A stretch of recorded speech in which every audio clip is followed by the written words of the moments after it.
सुप्रभात बच्चों। आज मैं कक्षा 6 हिंदी व्याकरण अध्याय 8 जिसका नाम है कारक तथा इसके भेद, इसके बारे में हम चर्चा करेंगे। तो ज़्यादा बात न करते हुए चलिए हम अपने टॉपिक पे आते हैं। पहला बात तो ये उठता है, पहला सवाल ये उठता है कि कारक किसे कहते हैं। बात समझ पा रहे हैं? 1 से 7 चैप्टर तक आपने नोटबुक कंप्लीट कर लिया होगा और 8 चैप्टर में है कारक तथा इसके भेद। तो सबसे पहला क्वेश्चन इसका ये बनता है कि कारक किसे कहते हैं। तो चलिए आइए हम देख लेते हैं कारक किसे कहते हैं। ज़्यादा इस चैप्टर को लंबा नहीं है, लॉन्ग नहीं है, आप आसानी से छोटे रूप में देख सकते हैं। तो सरल से सरल भाषा में आपको समझाने का प्रयास करता हूँ। क्वेश्चन फर्स्ट है कि कारक किसे कहते हैं। संज्ञा या सर्वनाम के जिस रूप से उसका संबंध वाक्य के किसी दूसरे शब्द के साथ जाना जाए वह कारक कहलाता है। बात समझ में आ रही है? यानी संज्ञा या सर्वनाम के जिस रूप से उसका संबंध वाक्य के किसी दूसरे शब्द के साथ जाना जाए वह कारक कहलाता है। जैसे विद्यार्थी कलम से पत्र लिखते हैं, यानी जो विद्यार्थी का संबंध है किससे है? कलम से है। तो यानी एक वस्तु का दूसरे वस्तु से अगर संबंध प्रकट हो रहा हो वहां पे हम कह सकते हैं कि यह कारक है। बात समझ में आ रही है?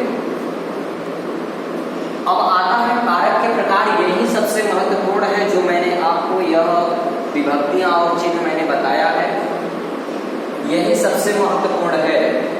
और यह सिर्फ आपके क्लास के लिए ही नहीं बल्कि आप जब तक एजुकेशन में रहेंगे, यानी शिक्षा जगत में जब तक आप रहेंगे तब तक यह काम देगा।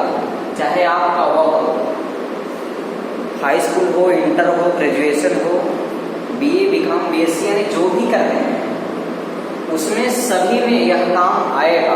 यानी आपको जीवन पर्यंत यह इतना महत्वपूर्ण है कि आप इसका आकलन नहीं कर सकते। तो चलिए स्टूडेंट्स, मैं आपको आज एक ऐसा चीज बताने वाला हूँ जो आप कभी भी आज तक इसका उपयोग नहीं देखे होंगे। तो चलिए आज हम बात करते हैं। पहला है कर्ता कारक। क्या है? कर्ता कारक। यहाँ पे दिया है कि कर्ता के प्रकार। कर्ता हिंदी में 8 प्रकार के होते हैं। कितने प्रकार के होते हैं? 8 प्रकार के होते हैं। पहला है कर्ता कारक। इसका चिन्ह क्या है? में। कर्म कारक को, करण कारक से या फिर के द्वारा, संप्रदान कारक के लिए या फिर को यानी देने के लिए, अपादान कारक से अलग होने के अर्थ में, संबंध कारक का, की, के, ना, नीने, रारी, रे, यह चिन्ह है, ये ध्यान रहे। अधिकरण कारक ऊपर, में, पर। संबोधन कारक हे, रे, अरे। यह चिन्ह है, संबोधन का चिन्ह है। अगर यह चिन्ह आप नहीं लगाए तो यह गलत हो जाएगा। बात समझ में आ रही है?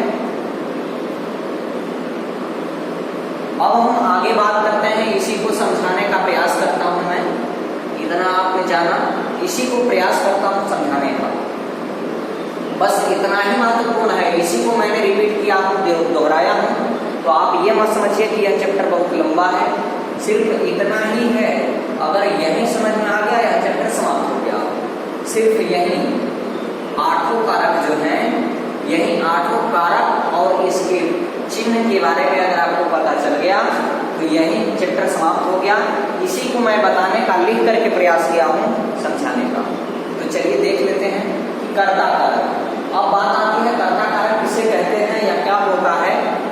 क्रिया के करने वाले को कर्ता कहते हैं। इसका निशान ने है, जो कभी कभी छिपा भी रहता है। जैसे अदिति ने खाना खाया, यानी ये जो ने है यह क्या है, कर्ता कारक है, यानी यह क्या है, कर्ता कारक है। तो बात समझ में आ गई, अदिति ने खाना खाया, क्लियर हुआ। अब दूसरा कर्म कारक। कर्म कारक किसे कहते हैं, वाक्य के जिस शब्द पर क्रिया के कार्य का प्रभाव पड़े उसे कर्म कारक कहते हैं। जैसे अंशिका ने हर्ष को पढ़ाया, यानी कर, यहाँ पे आपने बस इसी को याद करना है, आप रट डालिए इसे, आप इसे रट्टा मार जाइए। ये आठों जो कारक हैं और इसका जो चिन्ह है, यह आपको अगर याद हो जाएगा तभी आगे समझने में आसानी होगी। तो आप इसे लर्न कर लीजिए।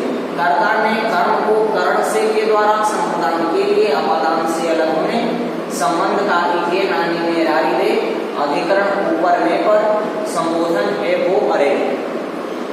अगर यह चिन्ह आपको लर्न रहेगा तो आप कभी भी समझने में आपको आसानी नहीं आएगी। जैसे यहाँ पे मैंने कहा कि कर्म कारक किसे कहते हैं, वाक्य के जिस शब्द पर क्रिया के कार्य का प्रभाव पड़े।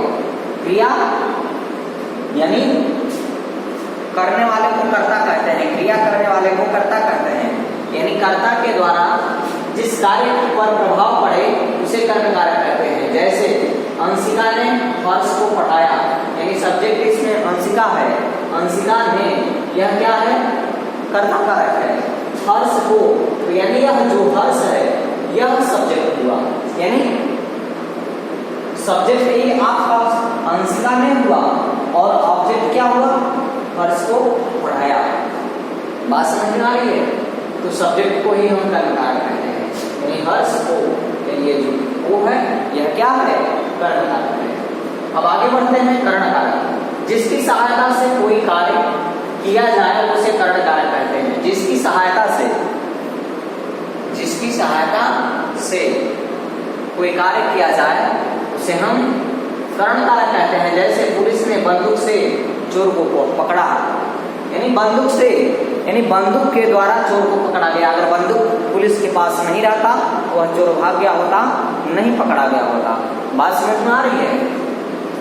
चौथा है संप्रदान कारक। वाक्य में कर्ता द्वारा जिसको कुछ दिया जाए या जिससे कुछ लिया जाए, वाक्य में कर्ता द्वारा, वाक्य में समझिए, वाक्य में कर्ता द्वारा जिसको कुछ दिया जाए या जिससे कुछ लिया जाए, दोनों स्थिति में, देने पर भी और लेने पर भी कर्ता के द्वारा, उसे संप्रदान कारक कहते हैं। जैसे गरीब को दान दो, गरीब को दान दो, यानी ये जो को है संप्रदान का चिन्ह क्या है, के लिए या फिर को, इन दोनों में से अगर कोई भी आ रहा है तो वहां पे क्या होगा, संप्रदान कारक होगा।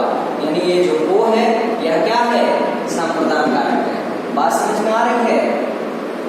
अब आगे हम देखते हैं अपादान कारक। आगे हम क्या देखते हैं, अपादान कारक। वाक्य में संज्ञा या सर्वनाम के जिस रूप से किसी दूसरी वस्तु के अलग होने का पता चले उसे अपादान कारक कहते हैं। यानी वाक्य में संज्ञा या सर्वनाम के जिस रूप से किसी दूसरी वस्तु के अलग होने का पता चले उसे अपादान कारक कहते हैं। जैसे पेड़ से पत्ते गिरते हैं, यानी पेड़ से, यह जो सेब है, पेड़ से पत्ते क्या हो रहे हैं, अलग हो रहे हैं। अगर पत्ते पेड़ से गिरेंगे तो उन दोनों का साथ छूट जाएगा, यानी पेड़ से पत्ते गिर करके नीचे आ गए तो अलग हुए ना, इसलिए अपादान कारक होगा। यहाँ पे है अपादान, से अलग होने के अर्थ में। तो बात समझ में आ गई, पेड़ से पत्ते गिरते हैं। क्लियर हुआ। अगर इतना समझ में आ गया होगा तो आगे हम बात करते हैं छठा, यानी संबंध कारक। तो चलिए संबंध कारक को भी हम देख लेते हैं कि आखिरकार संबंध कारक क्या है। चलिए स्टूडेंट्स, हम देख लेते हैं कि संबंध कारक किसे कहते हैं और संबंध कारक क्या है। आइए हम देखते हैं। वाक्य में संज्ञा या सर्वनाम के जिस रूप से संबंध ज्ञात हो, यानी एक वस्तु से दूसरी वस्तु के साथ संबंध ज्ञात हो, उसे संबंध कारक कहते हैं। जैसे अक्षय संदीप का भाई है, यानी संबंध कारक का चिन्ह क्या है? का। संदीप का भाई है। बात समझ में आ गई? अधिकरण कारक वाक्य में संज्ञा के जिस रूप से आधार प्रकट होता है उसे अधिकरण कारक कहते हैं। जैसे बच्चे कमरे में खेल रहे हैं, बच्चे कमरे में खेल रहे हैं, तो अधिकरण कारक का चिन्ह क्या है? मैं, पर। तो में बच्चे कमरे में खेल रहे हैं, संबंध बता रहा है ना, कमरे से संबंध बता रहा है कि बच्चे कहाँ पे खेल रहे हैं? कमरे में खेल रहे हैं।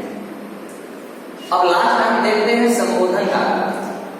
वाक्य में संज्ञा के जिस रूप से किसी को संबोधित किया जाए वह संबोधन कारक कहते हैं या कहलाता है। यहाँ पे आप उसे कर लीजिए।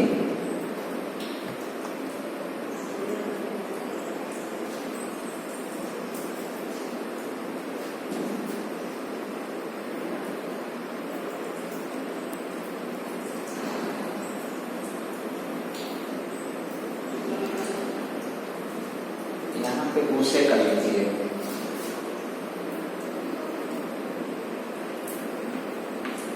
उसे संबोधन कारक कहते हैं। जैसे हे भगवान हमारी मदद करो, हे भगवान हमारी मदद करो। तो यह जो चिन्ह है, संबोधन का जो चिन्ह है, एक खड़ी पाई और नीचे डॉट यानी बिंदु, अगर यह चिन्ह आप नहीं देंगे तो यह सेंटेंस, यह वाक्य आपका गलत होगा। बात समझ में आ रही है? अगर यह आप नहीं दे रहे हैं, चिन्ह का ही विशेष ध्यान रखना है। अगर चिन्ह का आप विशेष ध्यान नहीं रखते हैं तो वह वाक्य आपका क्या होगा? गलत होगा। तो बातें समझ में आ गई? कारक तथा इसके भेद, यह चैप्टर यहीं पे समाप्त होता है। ये चीजें आपको समझ में आ गई होंगी। मैं उम्मीद करता हूँ, मुझे पूर्ण विश्वास है कि आप नोटबुक कंप्लीट करके इसे याद भी कर लेंगे, मुझे पूरा विश्वास है। तो चलिए स्टूडेंट्स, मैं आज का क्लास यहीं पे खत्म करता हूँ। अब मिलते हैं आगे क्लास में अगले दिन। तब तक के लिए best of luck. So thank you very much.